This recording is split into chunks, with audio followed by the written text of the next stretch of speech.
history lovers, welcome to Lantern 2021. To kick off our celebration of active citizenship, we have a special performance for you from the 1st Michigan Colonial Fife and Drum Corps. 2021 marks the 40th year of our partnership with the 1st Michigan, so let's give them a virtual round of applause.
Welcome to Lantern 2021. The program that we have in store for you tonight is a reimagining of our annual Lantern ceremony. And this year's event is extra special because today is April 18th, and it's the 246th anniversary of those fateful lantern signals. Before we get started, I'd like to introduce myself. My name is Nikki Stewart, and I'm the Executive Director of the Old North Foundation. The Old North Foundation is the secular nonprofit that oversees the educational programs, operations, and preservation of the Old North Church. A lot of our visitors are surprised to learn that the church has an active Episcopal congregation today. And at the foundation, we work very closely with the congregation. And I'm pleased to introduce a special guest tonight, the Reverend Dr. Matthew Cadwell. Thank you, Nikki. It has been my honor to serve as vicar in charge of the Old North Church, officially Christ Church in the city of Boston, since November of last year. Both Nikki and I began our new roles here in the midst of the pandemic, which is an unusual and challenging time to say the least. I was drawn to this new ministry by the extraordinary history of Old North, and also by the possibilities of the present. Our congregation was founded in 1723 as the second Anglican parish in Boston, 52 years before the start of the Revolution. Since then, it has evolved along with our nation and our neighborhood in the North End. We continue as an active Episcopal church. Our goal as a congregation is to continue to shine beacons of light, justice, and love in Boston and beyond, expanding the ideals of freedom to include ever more of God's rainbow of people. Lantern 2021 is a celebration of the heroic acts of April 18, 1775, and also of Old North Church's ongoing legacy of active citizenship. Whether it's from the church's founding, from the lantern signals that sparked the Revolution, to Longfellow's poem leading up to the Civil War, to the ongoing struggles for social justice today, Old North Church serves as an iconic reminder that each and every one of us has a role to play in building a more just and equitable society. This history and legacy of Old North Church also teaches us that active citizenship comes in many forms. The famous steeple above us, the bells, the beautiful angels that flank our organ behind me. Much of what we admire about Old North Church can be traced to generous individuals and families who came together to build a community. We can also look to the poet and activist Henry Wadsworth Longfellow, who inspired support for the abolitionist cause with his beloved poem, Paul Revere's Ride. Whether it's through art, activism, philanthropy, or volunteering, there are so many ways that each and every one of us can hang lanterns in our communities that spark change. And you might be surprised at times by how your unique skills and experiences are called to service. This year's third Lantern honoree, Dave McGillivray, is best known as the race director for the Boston Marathon, an event that each year engages tens of thousands of runners and raises millions of dollars for nonprofits across the country. But this year, Dave is serving in a unique role, overseeing the mass vaccinations at Gillette Stadium, the Heinz Convention Center, and the Reggie Lewis Center. Throughout the program, we invite you to follow along on social media using the hashtag Lantern2021 to celebrate and thank the people who are hanging lanterns and making a difference in your community. And let's use that chat box to share our reflections on the program, questions for the foundation staff, and anything else you'd like to share. I'd like to take a moment to thank our sponsors and host committee members who have come together to make Lantern 2021 possible. On behalf of everyone at Old North, I'd like to thank you for your time, your generosity, and your belief in our work to inspire the next generation of active citizens. And now I'd like to pass the mic to Catherine Matthews, our Director of Education, who's going to take us back in time.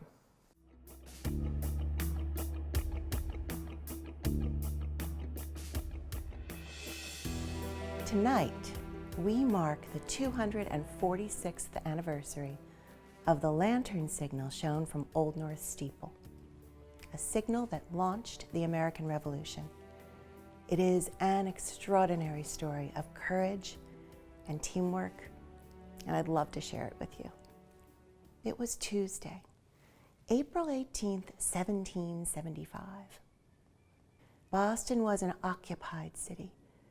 British troops were everywhere, and tensions had been rising as the weeks and the months passed. In this pressure cooker, we find a group known as the Sons of Liberty, a group that had been actively working for the rights of the colonists and protesting British efforts at greater control. In Boston, it was a group that included men like John Hancock, Samuel Adams, and Paul Revere. The Sons of Liberty had a network of spies, and they had learned that General Thomas Gage, the British commander, was planning to send troops to capture weapons and ammunition stockpiled and hidden in the town of Concord. What the Sons of Liberty didn't know was when this would happen and how the troops would approach Concord, via the land route, which meant marching the entire way, or via the water route, which meant crossing the Charles River in boats before marching to Concord. The water route shaved hours off the march, but it added the complication of ferrying all the troops across the water. The Sons of Liberty needed a plan, and Paul Revere was the man with a plan. He arranged for a signal to be shown from the steeple of Old North, the tallest point in Boston and easily visible from a distance. It would be simple. 1 lantern if the British marched by land, and 2 if they used the water route. Later on, the poet Henry Wadsworth Longfellow coined the phrase that you may remember, 1 if by land, 2 if by sea. Revere's idea was that the supporters of the colonial cause would keep watch over the Old North Steeple from the Charlestown side of the harbor, and when the signal was shown, they would initiate a network of riders, over 30, who would spread the word throughout the countryside, as far north as New Hampshire and as far south as Connecticut. And that's what happened that night. When Revere learned that the British were taking the water route, he passed the message along. Then, the church sexton Robert Newman and Captain John Pulling, Jr., a member of the church vestry, broke curfew and got into the church. They went up 8 stories into the steeple, and they held 2 lanterns aloft for 1 minute. This was a violation of the curfew, and arguably an act of treason. These men risked their liberty and their lives to do this. Meanwhile, Revere made his way to the waterside, where he was rowed across by some friends. He arrived in Charlestown, and he started his famous ride. Because of the efforts of the riders and the citizens, the townspeople were ready when the British arrived in Lexington and Concord, and the shots fired that morning were the first of the Revolution. The events of that night make for an incredible story, and what I just told you was only a broad outline. There were near captures and narrow escapes, and above all, there were people, regular people, working together, While Revere has become the most famous name associated with the Lantern story, we see heroism in the actions of the riders, the lantern holders, the friends who rowed Revere across the harbor, the country folk who answered the call. It is a story of people striving to better their lives and the lives of their neighbors in whatever ways they could. It is the story of active citizenship. Let's fast forward from 1775, almost 100 years, to 1860. Once again, this land was in turmoil, and it looked as though the Union, divided over the issue of slavery, could be ruptured by civil war. The poet Henry Wadsworth Longfellow visits Old North. Longfellow was not only a celebrity poet, but also an abolitionist and a man committed to the ideal of the Union. He climbs up into the bell tower, and he comes away from that visit inspired. He begins to write a new poem, Paul Revere's Ride. Longfellow's poem takes quite a few liberties with the historic facts, and it isn't because Longfellow didn't know better. He was superbly educated, and he knew the story. His choices were deliberate. Longfellow's poem presents us with an everyman hero, someone who could be any of us. The language sweeps us along and inspires us to feel that sense of urgency, to share that alarm that there is a threat to the nation. We, the readers, are the people in the countryside being called to do what we can to restore the Union. Longfellow's poem is his call to active citizens, and it is his act of citizenship. The pen, in fact, can be a powerful tool, and a tale well told can inspire change. And now, let's watch Rick Taylor's performance of Paul Revere's Ride. It was captured on a beautiful day in March, and it's a rare treat for eye and ear. Enjoy.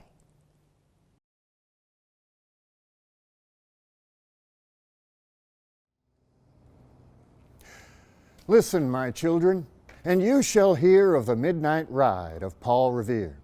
On the 18th of April in 75, hardly a man is now alive who remembers that famous day and year.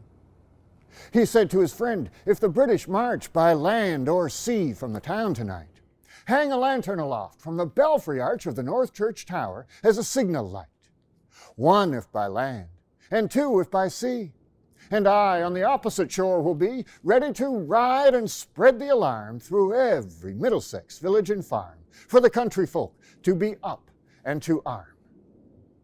Then he said good night, and with muffled oar silently rowed to the Charlestown shore, just as the moon rose over the bay where, swinging wide at her moorings, lay the Somerset, British man of war, a phantom ship with each mast and spar across the moon like a prison bar, and a huge black hulk that was magnified by its own reflection in the tide.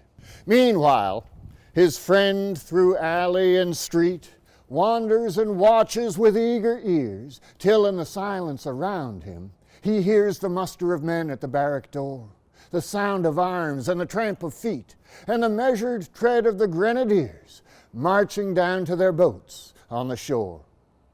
Then he climbed the tower of the Old North Church, up the wooden stairs with stealthy tread, to the belfry chamber overhead, and startled the pigeons from their perch on the somber rafters that round him made masses and moving shapes of shade. Up the trembling ladder, steep and tall, to the highest window in the wall, where he paused to listen and look down a moment on the roofs of the town, and the moonlight flowing over all. Beneath, in the churchyard, lay the dead, in their night encampment on the hill, wrapped in silence so deep and still that he could hear like a sentinel's tread the watchful night wind as it went creeping along from tent to tent, and seeming to whisper, "All is well." A moment only he feels the spell of the place and the hour and the secret dread of the lonely chamber and the dead. For suddenly all his thoughts are bent on a shadowy something far away, where the river widens to meet the bay, a line of black that bends and floats on the rising tide like a bridge of boats. Meanwhile, impatient to mount and ride, booted and spurred with a heavy stride, on the opposite shore walked Paul Revere. Now he patted his horse's side. Now he gazed at the landscape far and near, then, impetuous, stamped the earth and turned and tightened his saddle girth. But mostly he watched with eager search the belfry tower of the Old North Church as it rose above the graves on the hill, lonely and spectral and somber and still. And lo, as he looks at the belfry's height, a glimmer and then a gleam of light. He springs to the saddle, the bridle he turns, but lingers and gazes, till full on his sight a second lamp in the belfry burns. A hurry of hoofs on a village street, a shape in the moonlight, a bulk in the dark, and beneath, from the pebbles in passing, a spark, struck out by that steed flying fearless and fleet. That was all. And yet, through the gloom and the light, the fate of a nation was riding that night. And that spark, struck out by that steed in his flight, kindled the land into flame with its heat. He has left the village and mounted the steep, and beneath him, tranquil and broad and deep, is the mystic meeting the ocean tides. And under the alders that skirt its edge, now soft on the sand, now loud on the ledge, is heard the tramp of his steed as he rides. It was 12 by the village clock when he crossed the bridge into Medford town. He heard the crowing of the cock and the barking of the farmer's dog, and he felt the damp of the river fog that rises when the sun goes down. It was 1 by the village clock when he galloped into Lexington. He saw the gilded weathercock swim in the moonlight as he passed, and the meeting house windows, blank and bare, gaze at him with a spectral glare, as if they already stood aghast at the bloody work they would look upon. It was 2 by the village clock when he came to the bridge at Concord town. He heard the bleating of the flock and the twitter of birds among the trees, and he felt the breath of the morning breeze blowing over the meadows brown. And one was safe and asleep in his bed, who at the bridge would be first to fall, who that day would be lying dead, pierced by a British musket ball. You know the rest. In the books you have read how the British regulars fired and fled, how the farmers gave them ball for ball from behind each fence and farmyard wall, chasing the redcoats down the lane, then crossing the fields to emerge again under the trees at the turn of the road, and only pausing to fire and load. So through the night rode Paul Revere, and so through the night went his cry of alarm to every Middlesex village and farm, a cry of defiance and not of fear, a voice in the darkness, a knock at the door, and a word that shall echo forevermore. For born on the night wind of the past, through all our history to the last, in the hour of darkness and peril and need, the people will waken and listen to hear the hurrying hoofbeats of that steed and the midnight message of Paul Revere.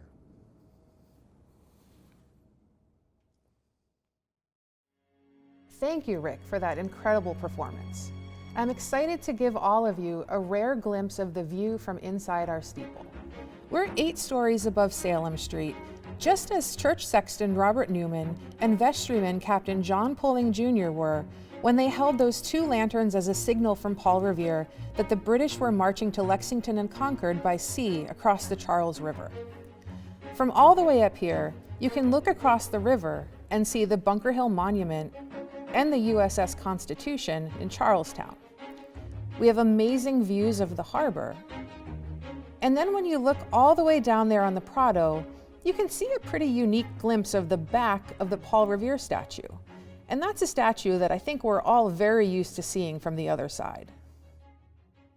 Whether Paul Revere's ride is a treasured favorite or this was your first time experiencing the poem, I hope that you were inspired by the courage, the bravery, the hope, and the sacrifice and the teamwork that were woven through Longfellow's words.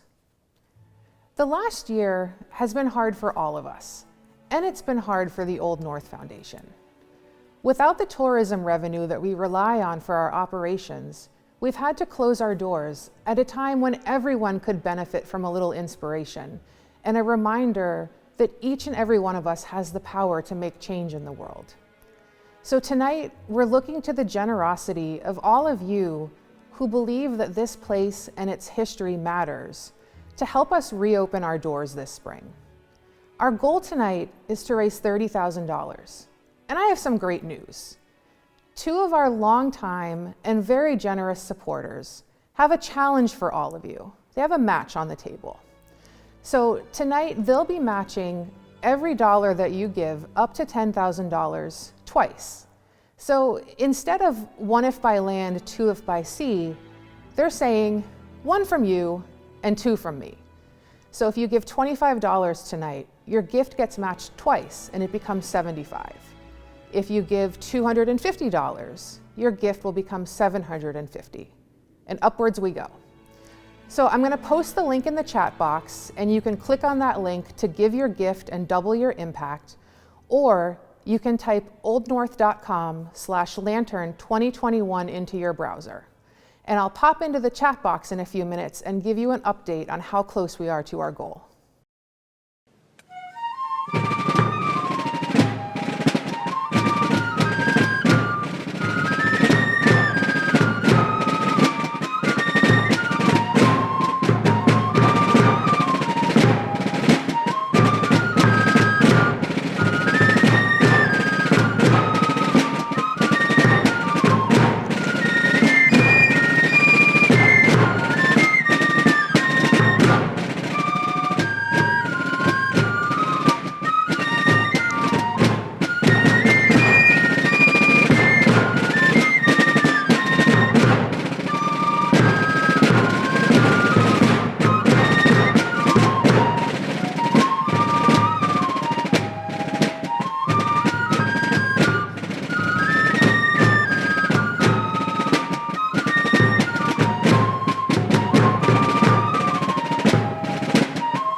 Tonight, you're hearing a lot about active citizenship, and you might be wondering, what exactly does that mean?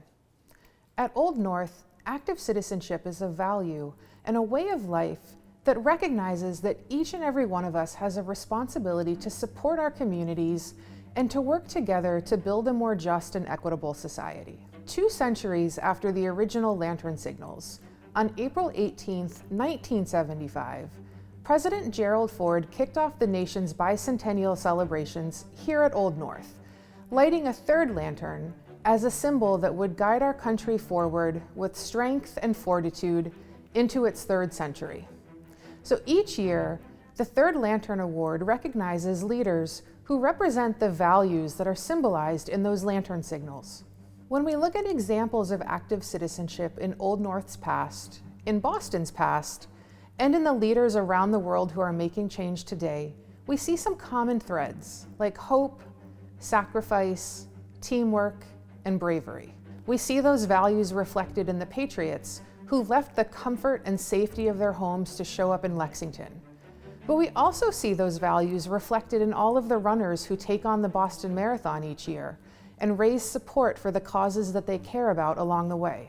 For those of you who don't geek out on distance running like I do, the Boston Marathon is an iconic and historic event in its own right, dating to 1897. Up until 2020, it was the oldest continually running marathon in the world, and in my opinion, it's absolutely the most prestigious. The annual lighting of our lanterns on Sunday and the running of the Boston Marathon on Monday combine to make Patriots' Day weekend a really unique Bostonian experience. Crossing that starting line requires more hope, sacrifice, and bravery than I personally have been able to muster. But each year, I do deliver on the teamwork. I am a loyal spectator and volunteer for the marathon because I'm so inspired by the runners and the community of people who come together to make the Boston Marathon possible.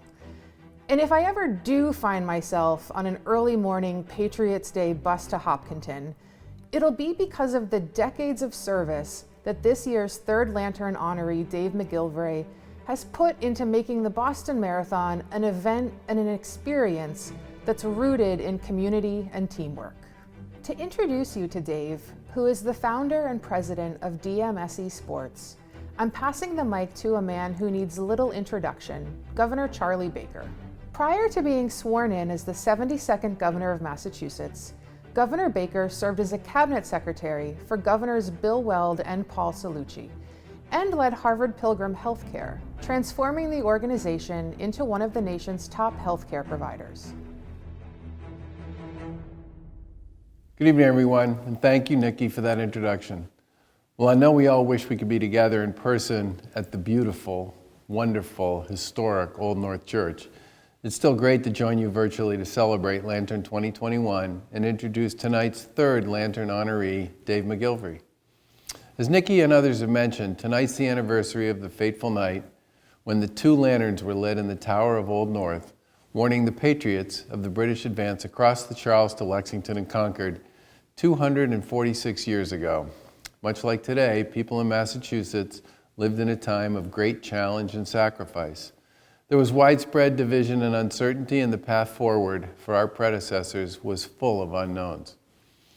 Everybody was called upon to make sacrifices for the greater good and to dedicate themselves and their talents to support the needs of their community. Throughout the many, many challenges of the last year, it's been inspiring to see so many people live up to this legacy, stepping up to support their neighbors, their friends, their families, their colleagues, their coworkers, and strangers alike. Long before the pandemic, and certainly over the course of the past year, Dave McGillivray has proven time and again to be a shining example of the spirit of service to others. Like so many of the people we remember tonight, Dave is a man of many talents, and he shared them readily in support of his community and our entire Commonwealth. Over the course of his career as a runner and race director, especially for the Boston Marathon, he's helped raise millions of dollars for charities throughout the country while ensuring that one of Boston's most iconic events goes smoothly despite the enormous logistical challenges every single year. And through his work as a motivational speaker and writer, as well as his lived example, Dave inspires people to dig deep to achieve their goals. We were all disappointed when the pandemic forced us to cancel the Boston Marathon not once but twice, and I know that Dave was no exception.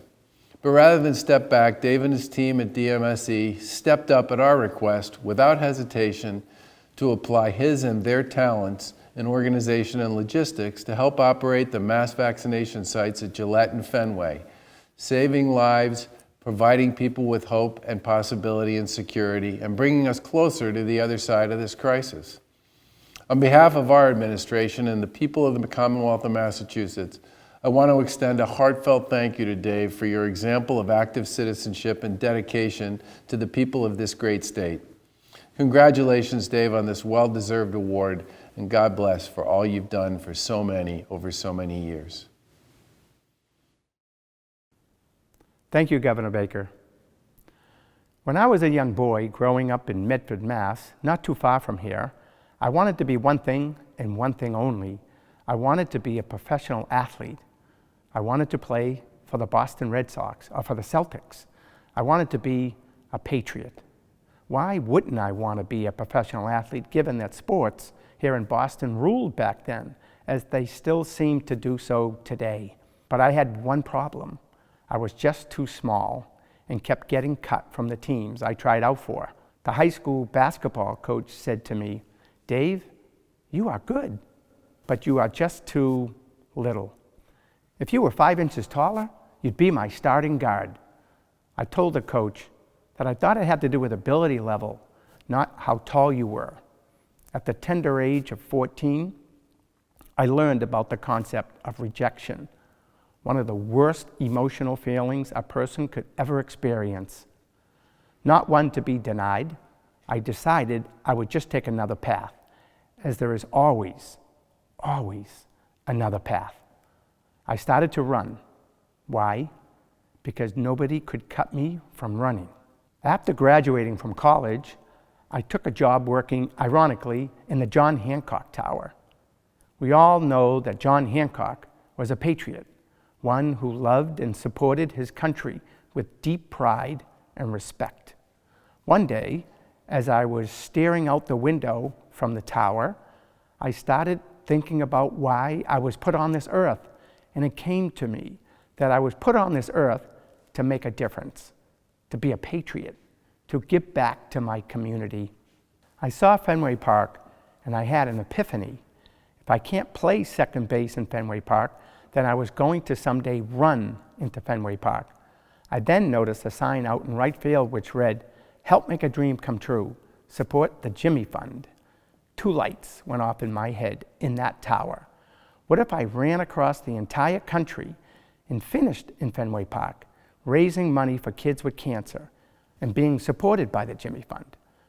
A few years later, after running 3,452 miles from Medford, Oregon to Medford, Mass., I actually did run into Fenway Park in front of 35,000 fans. Paul Revere might have ridden his horse through Medford on his way to Lexington and Concord, but I ran through Medford on my way to Boston and Fenway Park. But we both were carrying with us important messages to deliver. I finally became the athlete I always wanted to be. I just took a different path, all the while raising money so that these kids could live to someday be given the same chance themselves to make an impact on their community too. I came to believe that if you are determined enough, you can always find a way. Throughout my entire life, I've always tried to turn negatives into positives. When I first visited the kids in the Jimmy Fund Clinic, I noticed a sign on the wall that read, "God made only so many perfect heads. The rest of them have hair on it." That has stuck with me for over 45 years. It's about having perspective in life.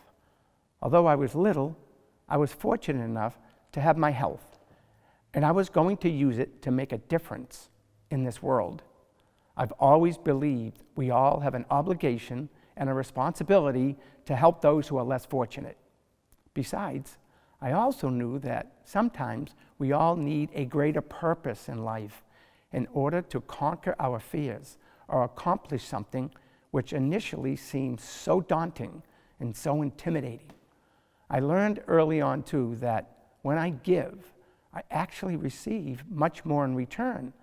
So my work in this regard will never be done. When asked what I think my greatest accomplishment in life is, I always answer, my greatest accomplishment is my next one.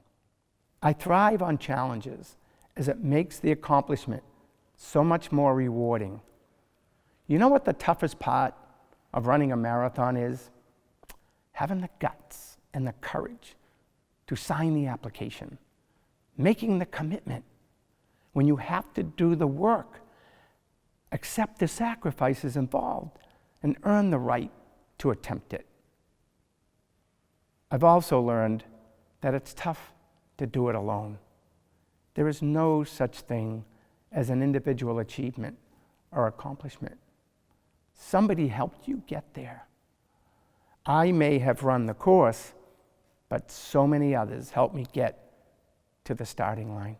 My greatest skill set has always been a keen sense of surrounding myself with people who are smarter than me, and eventually learning to let go and to delegate. I trust and I also verify. Like our forefathers, it's teamwork that makes our goals possible. I may be called a race director, but I am more of a conductor, surrounding myself with an experienced team who collectively produce a harmonious end product. In 2013, we were attacked here in Boston. Bombs went off. My young son was sitting in the bleachers and saw everything. A few days later, he said he didn't want me to direct the marathon anymore. He associated my job with danger. But we all remained strong. Then, like so many other patriots did over the last 200 years, we persevered. Even my young son recovered and said, "Hey, Dad, remember I told you I never wanted you to direct that marathon again?" I said, "Yes, Luke, I remember." He said, "Want to know why?" I said, "Why, Luke?" He proudly and confidently said, "Because I want to direct it." He remained resilient and he recovered. We will not be denied our running freedom. We came back the next year and it was epic. It was then I truly realized in life that the comeback is always stronger than the setback. Like 250 years ago, we kept the faith. Freedom flourished and liberty lived on. These are the abiding principles of our past and continues to still be the greatest promise of our future. We were and remain a society which combines reason with liberty and hope with freedom. A few years ago, even after all this running, I was diagnosed with severe coronary artery disease. In debating whether to undergo surgery or not, I asked my heart surgeon if he thought that if I had the surgery, would I still be able to run the Boston Marathon, scheduled only 6 months later? He gave me the best possible answer. He didn't say yes, and he didn't say no. He said, "I'd be extremely disappointed if you couldn't do it." That gave me what we all seek out in times of adversity: hope. I said, "Okay, let's do it." And I had open heart, triple bypass surgery. Resolved and determined not to be denied, I completed my 47th Boston Marathon 6 months later. Now, my mission is about awareness, just like the two lanterns gave an awareness that the British were coming. Massachusetts has a public safety campaign. If you see something, say something. My new campaign is, if you feel something, say something. For nearly 250 years, the Old North Church has stood as a beacon of bravery, determination, and hope in the face of challenging times. Today, all of us are being challenged by this pandemic, but we are resilient, and we will persevere, and we will remain Boston strong and get through this together. Like I said, I've always felt that the comeback is always stronger than the setback. It has happened before, and such will be the case for all of us, proving once again the resiliency, initiative, and tenacity of the American spirit. So thank you for this honor of being presented with the third Lantern Award. I will humbly accept it, but only on behalf of all the brave souls out there in the world, protecting us and keeping us safe, just like the brave patriots did 250 years ago. Thank you. Dave, on behalf of everyone at Old North, it's an honor to present you with the third lantern. Thank you so much.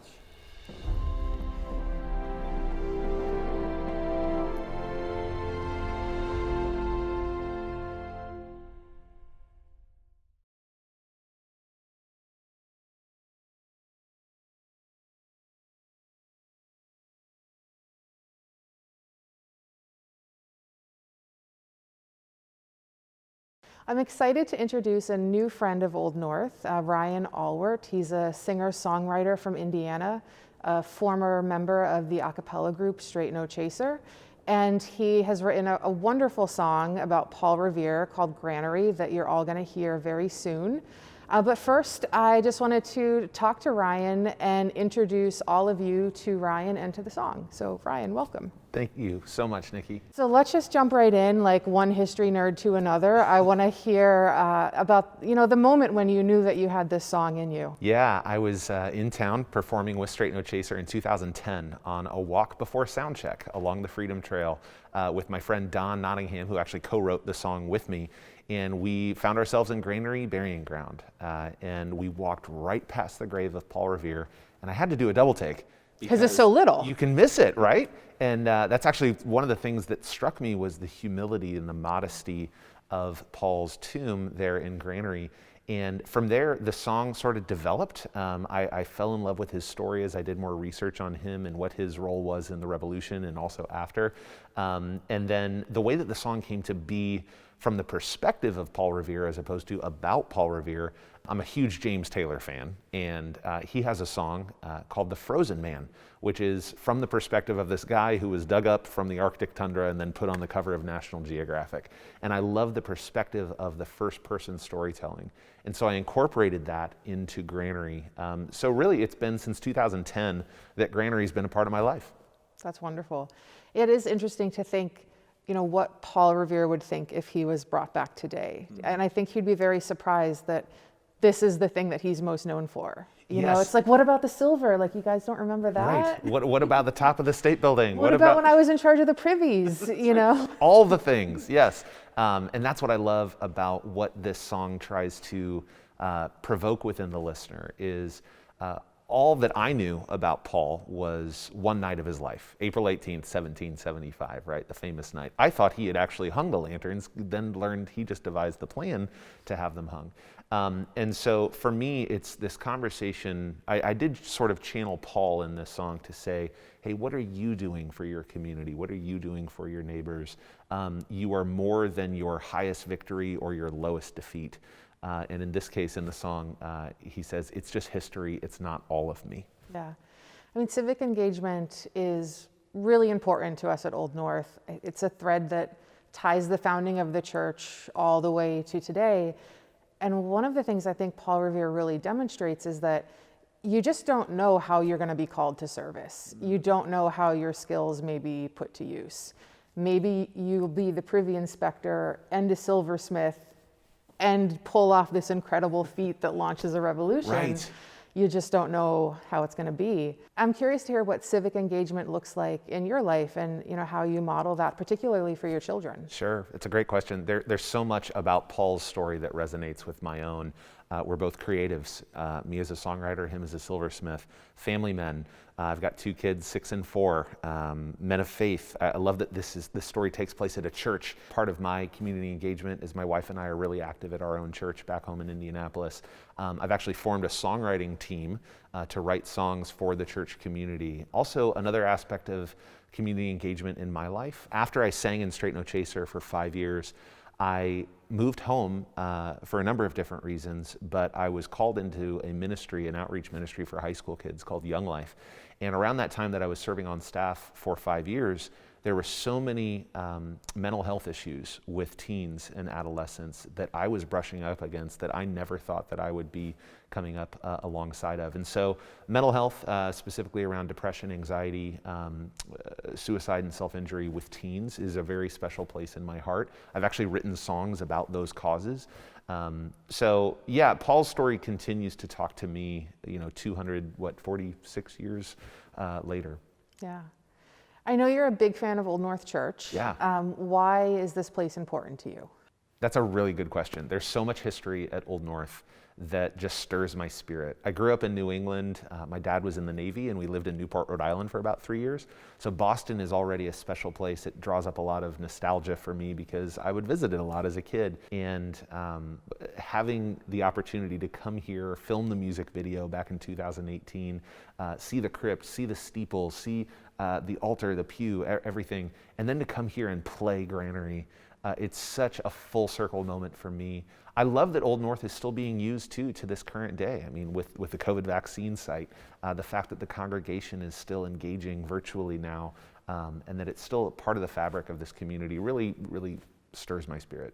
Well, with that, I think everyone's eager to hear the song.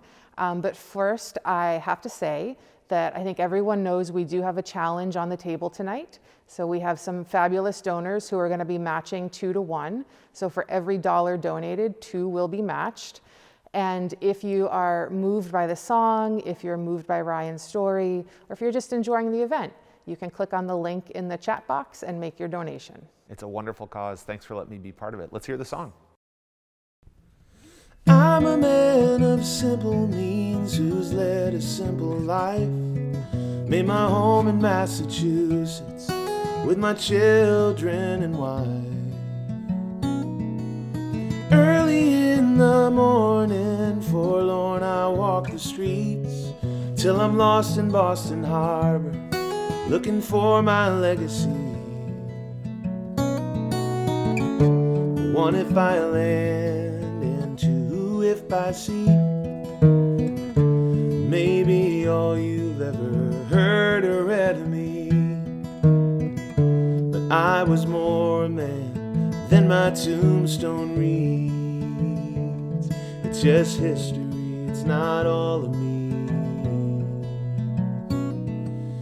Here amongst my brother's bones in Boston I lie, in the shadow of a steeple, in the legend of that night. We were patriots and martyrs, some farmers, some thieves. Hear the drums of revolution as they echo through the leaves. 1 if I land, and 2 if I see. Maybe all you've ever heard or read of me. But I was more a man than my tombstone reads. It's just history, it's not all of me.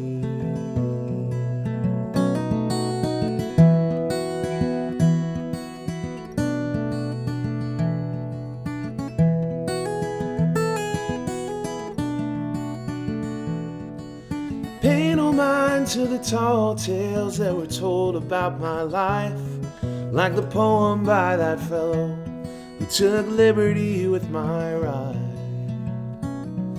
For I was just a silversmith who did what he had to do for his family and country. Am I any different than you? 1 if I land, and 2 if I see. Maybe all you've ever heard or read of me. But I was more a man than my tombstone reads. It's just history, it's not all of me. And though you may revere me as a man of high degree, I'll be underneath the dandelions here in Granary.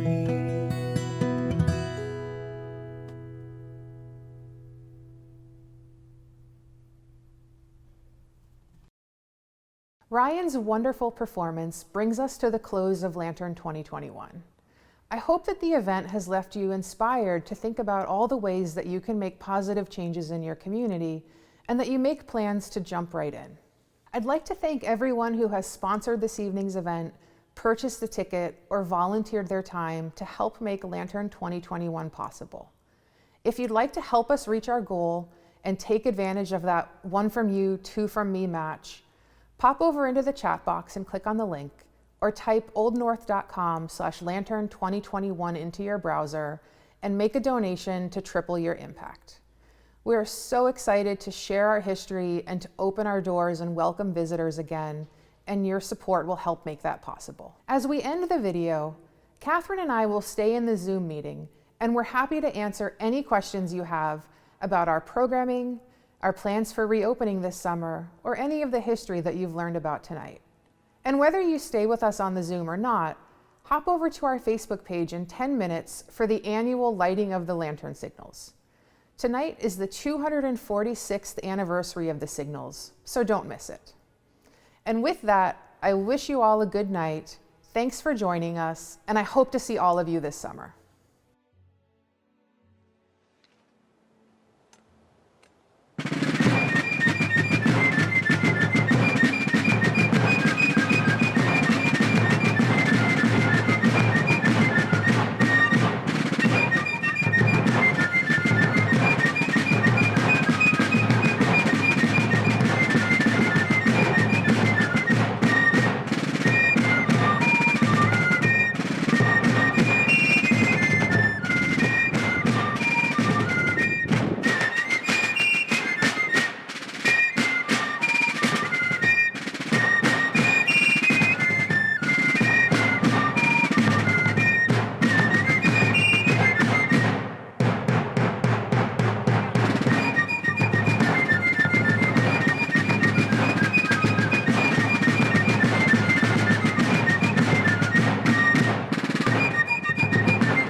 My name is Mark Logsdon. I'm the director of the First Michigan. I helped with my late wife to start this 48 years ago.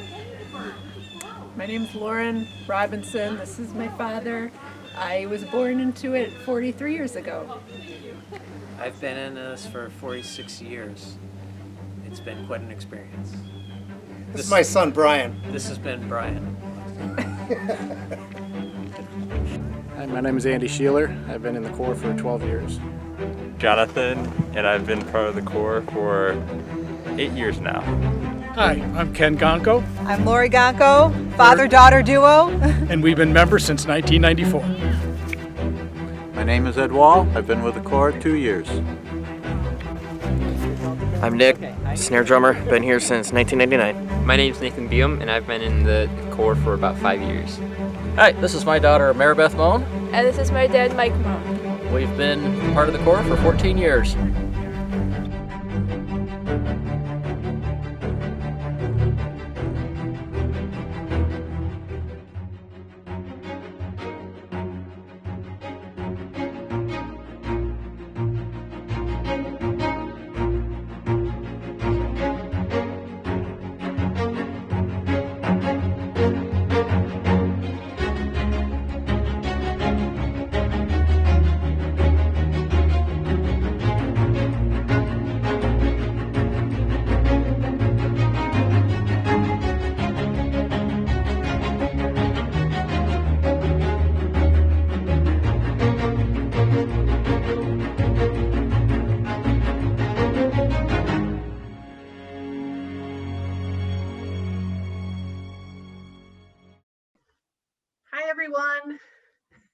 Hi, everybody. I'm happy to share that we have raised over $12,000 tonight. So thank you to everyone. There are far too many of you for me to have counted, but it's been amazing. Are there any questions for Catherine or I? Catherine loves to answer history questions. It's true, it's my secret passion. We'd also like to encourage you all to go to our Facebook page in a few minutes because the bells will be ringing and the lanterns will be lit. And it's always it's a gloriously beautiful evening in Boston, so it's perfect. I can hear the bells ringing right now. Yeah, I can too. How do we get to the Facebook page? If you're on Facebook, just go to Old North Church and Historic Sites Facebook page. Can we visit now? Yes, Old North is open on Saturdays for the rest of the month. And once we get into May, we will be open Fridays starting May 7th and Saturdays. And I am pulling up the Facebook link right now, and I will pop that in the chat for those who need it. Peter, I don't know what the weather was like for Paul Revere that night, but I do know that he needed to grab a coat, so I'm assuming it was a brisk evening in Boston. We have quite a few historians who have joined us tonight. Perhaps somebody could pop into the chat to give us a retrospective weather report. I just posted the link to our Facebook page in the chat for those who want to see the signals go live. As I'm listening to the bells ring, I think a lot of folks don't know that Paul Revere, as a teenager, was one of the first bell ringers at Old North. We have a great question. Paula Pike is asking, we have a 10-year-old who is wondering what the signal would have been if they came by land and sea. Well, you know what? You have a lateral thinker there. And I don't know what they would have done. I don't know if they even planned for that. I wish you all could be here. The bells are sounding so wonderful. So we have a question in the Q&A, one about the women who were involved in the Sons, or I guess in this period of history, and also in the Sons of Liberty greater community. I am not an expert in that. I will say, though, that when we talk here about active citizenship, I think one of the things that we need to always bear in mind are the contributions that the whole community was making, and some of them were quite unsung.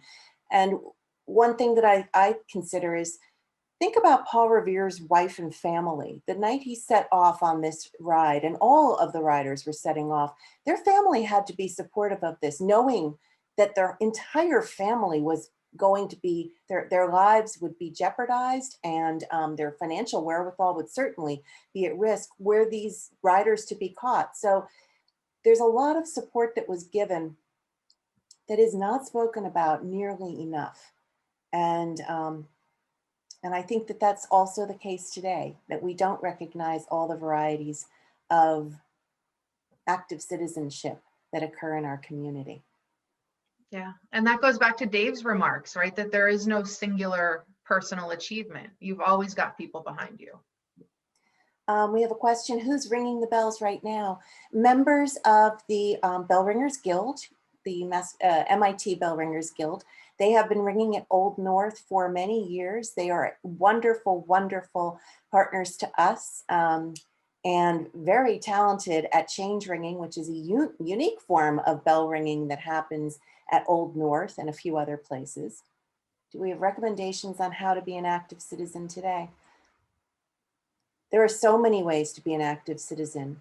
One can vote, one can voice one's opinion, one can learn, one can raise children who respect the fact that one needs to give back and listen respectfully and try to build a society that is founded on justice and equity for all.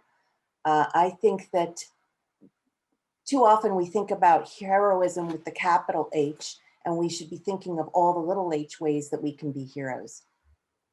How is the geography of Boston different at the time?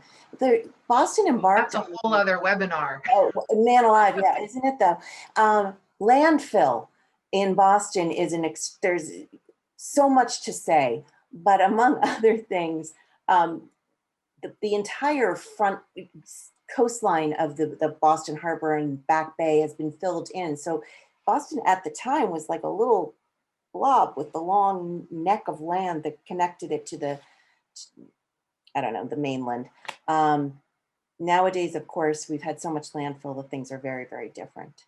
Yeah, I think the biggest thing is to imagine if Boston today did not have the Back Bay or the South End, or really, you know, much going on past like the government center area. Right. Oh, I'm loving all these suggestions on how to be an active citizen coming up in the chat. That's wonderful. Nikki, we have a question that perhaps you should be answering. What are some future projects Old North wants to take on?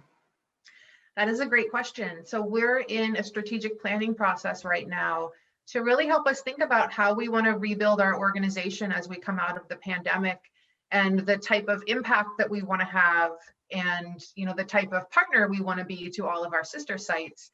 And I think some of the things that we're most excited about are the ways that we can develop just deeper and more intensive school curriculum. We, in the past, in non-pandemic times, have hosted lots of field trips and school groups on site. This past year has given us an opportunity to go into classrooms virtually, and we'd like to do a lot more of that in the future, even though we hope to see lots of teachers and students back on campus. One example is the History Mystery program that we just released about 2 weeks ago. So if any of you are teachers or if you know teachers, we have a great curriculum now for 3rd through 5th grade students. And we'd like to build that out for middle school and high school as well. It is a 3-part video program talking about Old North, the Revolution, and the question of the lanterns. And it is completely free to teachers, homeschooling parents, and after school programs. All you have to do is go to our website, go to the link in the learning section and fill out a Google form, and we will give you access in no time. So I do hope that if you know a teacher, are a parent who's teaching these days, that you will take advantage of this. Yeah. And what I really like about it is it talks about context and, you know, evaluating different sources and making decisions for yourself about what sources you should trust. And I think those are skills that are very critical in 2021 and beyond. Oh, someone's asking about 99% Sure is a video program that very short videos that you can find on YouTube, led by our education manager, TJ Todd, who takes on questions about history in Old North with characteristic aplomb and charm. The lanterns are lit and people are enjoying it. I'm so glad. And those lanterns will be lit through the night, although of course in 1775 it was really just for a minute. Mm-hmm. If you're giving a secret signal that is treasonous, you probably don't want to do it for too long. No, yeah. Okay, so the link to the feed is in the chat. And we will be sending out a link to view the program again. So to any of you who had to step away for a few minutes or who just want to go back and, you know, hear Ryan's song again and see Rick's reading of the poem, we will be getting that out to you this week. So someone's asking about what happened after the lantern. Was there punishment to the church? The church was actually closed for a period of time during the Revolution, and it wasn't reopened. It was actually a couple of years. I don't think that was punishment per se. I mean, the thing to also recall is that the congregation at the time was a very divided one. They were not all secret, you know, fomenting patriots. There were people who were loyalists. As a matter of fact, British General Gage was a member of the congregation. He was the essence of loyalty to the crown. So there were also people who probably just wanted this to be over, and one might even consider them semi-neutral and just wanted their lives to proceed. So, you know, I think we have to always remember in the greater context that people don't think always as a mass. There are different considerations and different priorities. Do we have any other questions before we sign off for the night? I want to say thank you, all of you. And thank you to Dave and to Ryan and to Rick, if you all are still on. Thank you for making this a very special event for everyone. Yeah. And we do hope that those of you who can will come and see us this summer. Sharing our site with our friends in person is one of the great joys of this job. All right, good night, everyone. Good night, everybody.